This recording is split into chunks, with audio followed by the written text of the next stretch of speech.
wax runtii muxuu ahaa ii sheega afka lagu soo koobi karo waxaan xusiisanaa waqtiga dheeraaya aad soo qaadateen waxaan xusiisanaa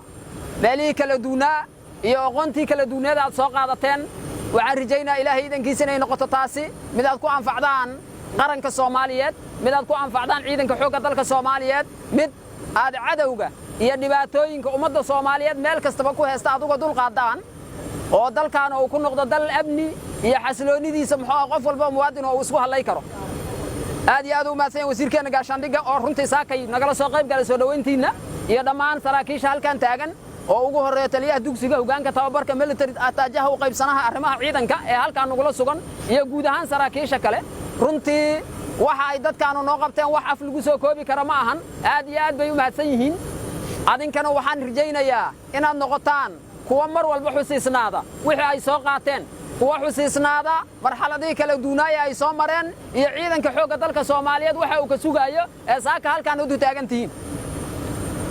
waxaan idin leeyahay mar kale ku soo dhawaada dalkiina hooyo waqti dhow hadii Ilaahay yiraahdo sida ducfooyinka idinka horeeyaba ay u shaqo galeen adinkana waxaad ka shaqo gali doontaan qaybo dalka kamid ah hadii Ilaahay yiraahdo waxaan idin rajaynaa guul iyo caafimaad waxaan ku kulmi doonaa meel kale hadii Ilaahay ogolaado iyo waqti kale aad iyo aad u mahadsantihiin waxaan ku soo dhaweynaa wasiirka wasaaradda soo dhawaada dalkiina hooyo ku soo taliyaha ciidanka xoogga dalka Soomaaliyeed General Odawa Yusuf Raage military attachee-ga dawladda walaalahana ee Turki Yilmaz taliyaha Turksom ciidanka xoogga dalka Soomaaliyeed saraakiisha saraakiil xigeenada dhammaan askarta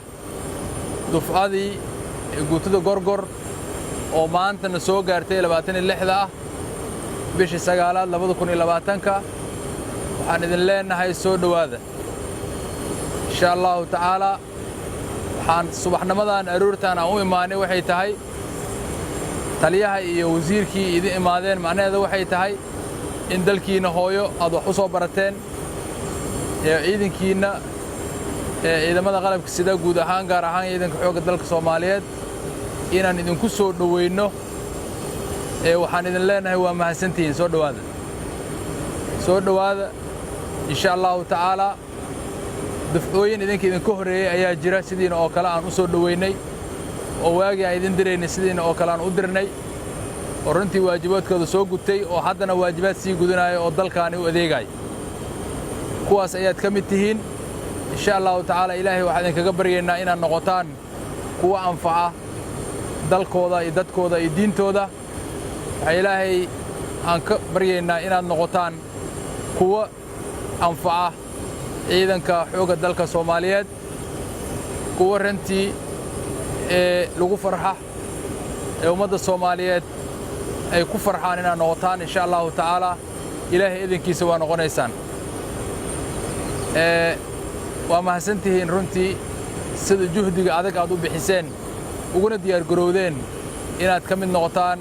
ciidanka xoogga dalka Soomaaliyeed diyaarna aad ugu tihiin inaad dalkiina dadkiina baad xureysaan insha Allah ta'ala hool adaga idin sugaysa oo aad iyo aad u ballaaran ayaa ummadda Soomaaliyeed idinka sugaysa waxaana ka mid tihiin dib u dhiska ciidanka xoogga dalka Soomaaliyeed waad ogtihiin ciidanka xoogga dalka Soomaaliyeed meeshuu ka soo bilaabday General Daawud waagu loo dhiibay sidoo ahaa iyo waayadii damba 8 sidoo noqday maanta waxaan taaganahay dib u dhis ciidanka xoogga dalka Soomaaliyeed oo dib loogu dhisaayo marka waxaad tihiin base ama bilow aad iyo aad u wanaagsan oo astaan u ah dib u dhiska ciidanka xoogga dalka Soomaaliyeed insha Allah ta'ala waxaan rajaynaynaa waqti dhow oo aad iyo aad u dhow inaan noqono libaahyada Afrika sidii lagu yaqaanay sharafka iyo karaamada ummadda Soomaaliyeed aad u hooydeen mid la mid ah inaad gaartaan oo aan gaarnaan rajaynaynaa waqtiga dhow insha Allah ta'ala waxaan nasiib u hesheen taliya oo dhalinyaro ah oo idinka oo kala ah oo yaqaana baahidiina dhibaatadiina garab istaagayo oo ka turjumay waxaad kala haysataan wasiiro ama wasiir wasaaradda gaashaandhigga oo nin dhalinyaro ah oo asigana runtii ay ka go'an tahay in ciidankan dib u dhismo inuu ciidankani oo dib u yagleelo oo runtii awoodii uu lahaan jiray inuu yeesho aad iyo aad u jecel habeenii maalin taasoo daliil u ah maanta subaxnimada inaan idiin imaanno runtii waxaan sidoo kale rabaa inaan u mahadceliyo oo meesha ugu mahadceliyo madaxweynaha jamhuuriyadda federaalka soomaaliyeed mudane maxamed cabdullaahi maxamed farmaajo oo runtii asigana qayb ka ah inuu ciidankaani dib u dhismo haddaa leadershipka uusan raalli ka ahayn maanta meeshaa soo gaartay ma soo gaareen marka taas waxay daliil u tahay inuu madaxweynihiina uu diyaar u yahay inuu ciidankan dib u dhismo ee jamhuuriyadda federaalka soomaaliyeed oo wasiirkii saas oo kale taliyihii oo ciidanka xoogga dalka soomaaliyeed ay ka go'an tahay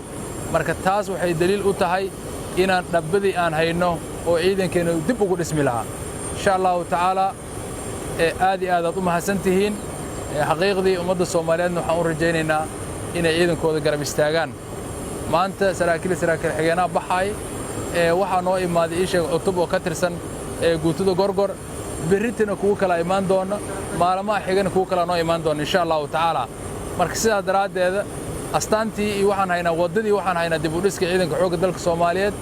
marka soomaalida waxaan leeyahay oo walaalaheenna ee dibadda iyo dalkaba joogaan ciidamadooda inay garab istaagaan dal aan ciidan lahayn dal ma aha ciidanku waa astaanta qaranka marka ciidankeenna aan garab istaagna aan u ducayno waana ducaysantihiin wasalaamu calaykum waraxmatullahi wabarakaatu